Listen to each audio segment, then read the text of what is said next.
पहला कॉन्सेप्ट ये 31 मार्च के पहले के लोग और दूसरा 31 मार्च के बाद के लोग। जी एक व्यक्ति इसमें कॉमन है, एक्सपर्ट एंड अबव, वो चाहे जब हुआ हो, को अपनी आईडी अपडेट करना पड़ेगा 500 से। जी ये चीज सही है। अलाउ एक्सपर्ट चाहे जब हुआ हो उसको अपग्रेड करना पड़ेगा 500 एसबीजी से। दूसरा, यदि वो बंदा 1 अप्रैल से रेफरल लगाया है जून तक, तो वो रेफरल काउंट होंगे। वो रेफरल जो 1 अप्रैल से जून तक लगे हैं वो काउंट होंगे, वो रेफरल मतलब एक्टिव माने जाएंगे। लेकिन यदि ज्वाइनिंग बंदे की 15 जनवरी से 31 मार्च तक का है तो उसको रेफरल फिर से लगाने पड़ेंगे। जितने रेफरल इधर लगे वो सारे रेफरल फिर से लगाने पड़ेगे। जी सर। हो गया लिखो। Hello sir. जी बताइए। और सर मेरी एक आईडी है जो 5वें नंबर पे लगी हुई है सर। Hello sir. मैडम की आईडी लगा सर, तो उसमें मैं 200% निकाल चुका था सर जी। तो उसमें अपकमिंग 0 हो गया। ठीक सर। तो उसमें सर मैं जब उसमें अपकमिंग लाने के लिए मैं सर एक्टिवेशन और डिपॉजिट सर रजिस्टर किया हूँ, तो उसमें कोई दिक्कत नहीं है ना सर? कोई दिक्कत नहीं। हाँ, उसको अपग्रेडेशन से कोई मतलब नहीं है। कोई मतलब नहीं उससे।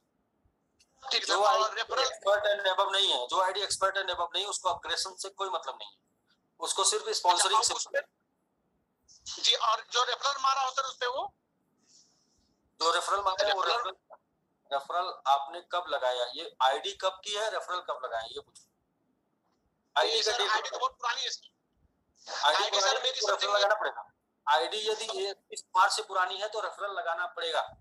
तो हाँ सर, जैसे कि रेफरल लगाया हूँ सर, लेकिन अभी कल परसों मारा हूँ 8 आईडी। अपग्रेड से रेफरल करना पड़ेगा। अच्छा, अपग्रेड से करना पड़ेगा, डिपॉजिट फंड डाल के। अच्छा जी, अपग्रेडेशन से ही करना पड़ेगा। जी सर। यदि आईडी 31 मार्च से पहले की है तो सभी आईडी को रेफरल करना पड़ेगा जितना लेवल का इनकम ले रही है, और रेफरल अपग्रेडेशन से। जी सर। और हेलो सर, 31 मार्च के बाद की आईडियों को वो जैसे भी रेफरल कर सकते। जी सर। और सर $1 आ रहा था मेरे एक्सपर्ट पे सर, उस पे आ रहा है $47 सर। तो लोगों की अपकमिंग ज्यादा रही होगी, तो पहले 300% से अपकमिंग बची थी तो आता था। अभी 200% बहुत लोगों का अपकमिंग खत्म हो गया, तो वो फिर रिटर्न पे ही इनकम थी ना, तो रिटर्न खत्म हो गया तो इनकम कम हो गई। जैसे ही लोग अपनी आईडी को एक्टिवेट करेंगे या फिर उनका रिटर्न शुरू हो जाएगा, 200% बंद हो गया, 200% आने लगेगा, तो फिर वो आपको इनकम फिर बढ़ जाएगी। सर एक चीज बताइए, जैसे कि पुरानी आईडी को तुमको रेफर करना है, आईडी भी तो अपग्रेड करनी होगी ना अपग्रेडेशन वॉलेट से। यदि आईडी एक्सपर्ट एंड अबव है तभी उसको अपग्रेड करना है। आईडी एक्सपर्ट एंड अबव नहीं है तो अपकमिंग खत्म करना हुआ है तो अपकमिंग के लिए कहीं से भी ला सकते हैं। कहीं से भी ला सकते, सिर्फ रेफरल करना होगा। उसके लिए सिर्फ रेफरल करना है अपग्रेडेशन से। दो ही कॉन्सेप्ट है, बिल्कुल सीधा कॉन्सेप्ट है। यदि आप एक्सपर्ट एंड अबव हैं तो आपको अपग्रेड से अपनी आईडी अपग्रेड करना है।